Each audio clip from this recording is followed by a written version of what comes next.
Pessoal, no vídeo de hoje eu queria comentar uma análise impecável que o Caio Coppola fez sobre o fundo eleitoral. Eu assino embaixo tudo que o Caio Coppola falou, eu vou colocar aqui os trechos e vou fazendo comentários, mas ele foi assim, X da questão.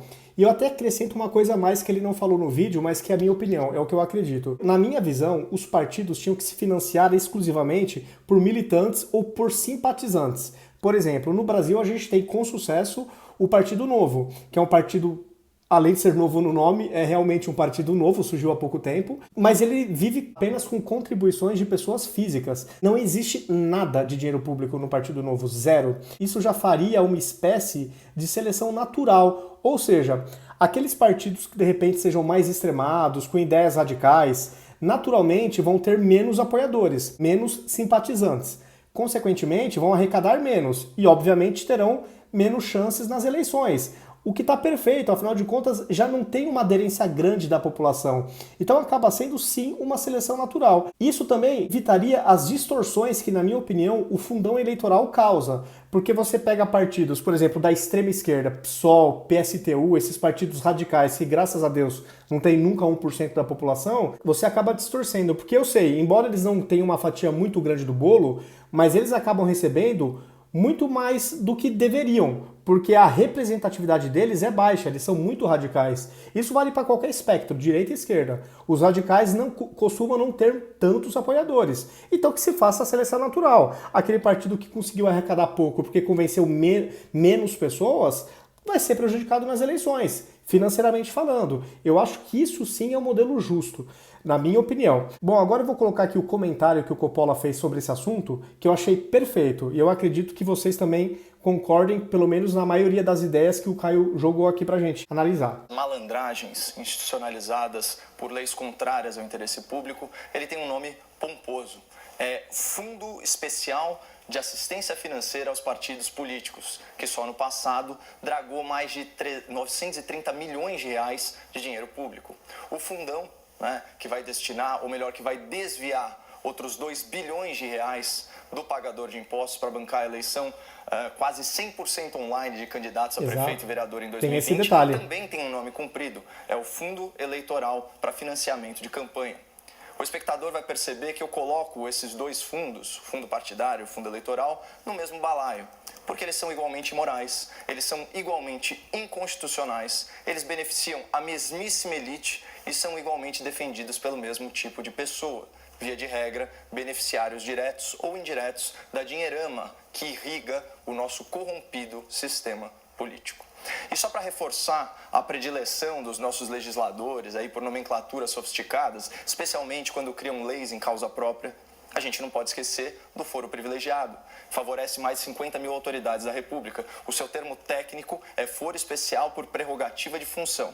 Na sua consequência prática, todo mundo conhece, é a morosidade judicial, quando não a impunidade. Mas vamos voltar aos privilégios em pauta hoje. Segundo consta aqui do site oficial do Tribunal Superior Eleitoral, o fundo partidário, que foi regulamentado aí pela Lei 9.096 de 95, que dispõe sobre os partidos políticos, ele é constituído da seguinte forma, nos termos do artigo 38, inciso 4, por dotações orçamentárias da União em valor nunca inferior cada ano ao número de eleitores inscritos no ano anterior ao da proposta orçamentária, multiplicados por 35 centavos de real em valores de agosto de 95. Claro que aí, temendo o poder corrosivo da inflação, os nossos deputados e senadores trataram de corrigir o valor anualmente pelo IPCA e agregaram também acréscimos inseridos via lei orçamentária. Mas percebam um detalhe muito importante, esse valor que compõe aí grande parte do fundo, ele não varia de acordo com a performance econômica do país, muito menos com a performance eleitoral, que pode ser medida objetivamente por votos válidos na eleição anterior. Ou seja, é um recurso reservado aos partidos, mas completamente desatrelado à nossa realidade econômica, sobre a qual os políticos têm muita responsabilidade. E é completamente desvinculado da nossa experiência política e o apreço pelas estruturas partidárias.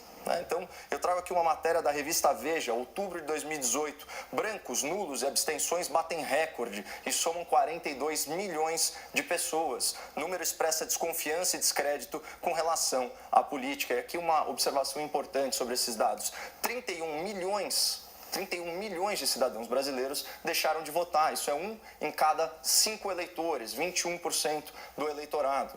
Lembrando que a lei determina como base de cálculo os eleitores inscritos, sem excluir o percentual de abstenções e votos nulos ou brancos.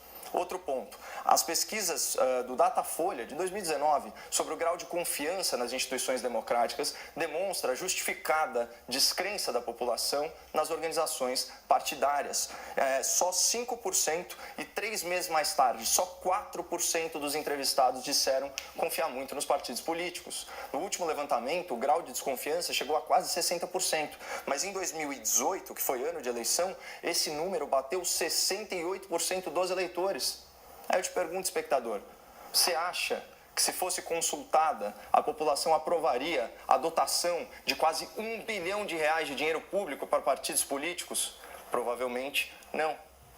Mas vamos pensar naquela ínfima minoria que, como o Dr. Bruno, eventualmente respondesse sim, eu concordo em reverter dinheiro da educação, da saúde e da segurança para partidos políticos. Vamos imaginar essa pergunta com um agravante simples e factual.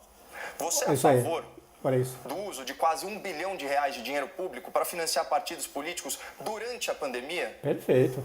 Certamente nós evoluiríamos do provavelmente não para o claro que não, óbvio que não.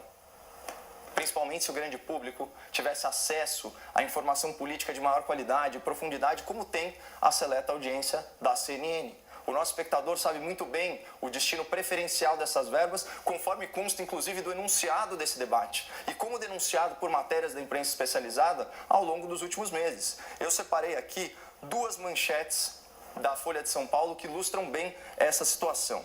Fundo público partidário paga empresas de dirigentes e salário de parentes, amigos e políticos sem mandato. Legendas gastaram 937 milhões em 2019. Uma matéria agora, de 8 de agosto.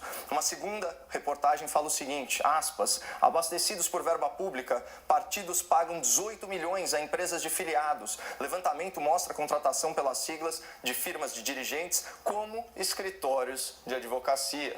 Essa matéria é do finalzinho de 2019. Isso é inacreditável. Essas denúncias, espalhadas pelo tempo, elas denotam um sistema político viciado e corrompido, que funciona como um mecanismo perverso de perpetuação no poder, que, embora seja legalizado, fere princípios básicos do direito, da democracia e da moralidade. Ao longo do debate, eu pretendo demonstrar como as elites políticas se blindam dentro dessas estruturas partidárias e se valem do seu dinheiro para se locupletar e para obterem vantagens injustas no processo eleitoral, freando a tão necessária renovação política. Esse foi o comentário do Coppola, acrescentando aquilo que eu falei no início do vídeo. Se o financiamento fosse por militantes, por apoiadores dos partidos, nós teríamos uma seleção natural. Aqueles partidos que convencem menos pessoas vão arrecadar menos dinheiro, consequentemente vão ter menos condições de vencer a disputa eleitoral, o que é natural numa democracia. Teríamos zero dinheiro público. Eu acho que isso seria sim uma solução também decente e democrática. Aí você pode pensar, mas tem bilionários que podem acabar tendo vantagens, né? Partidos que têm mais pessoas ricas como simpatizantes vão ter maiores arrecadações.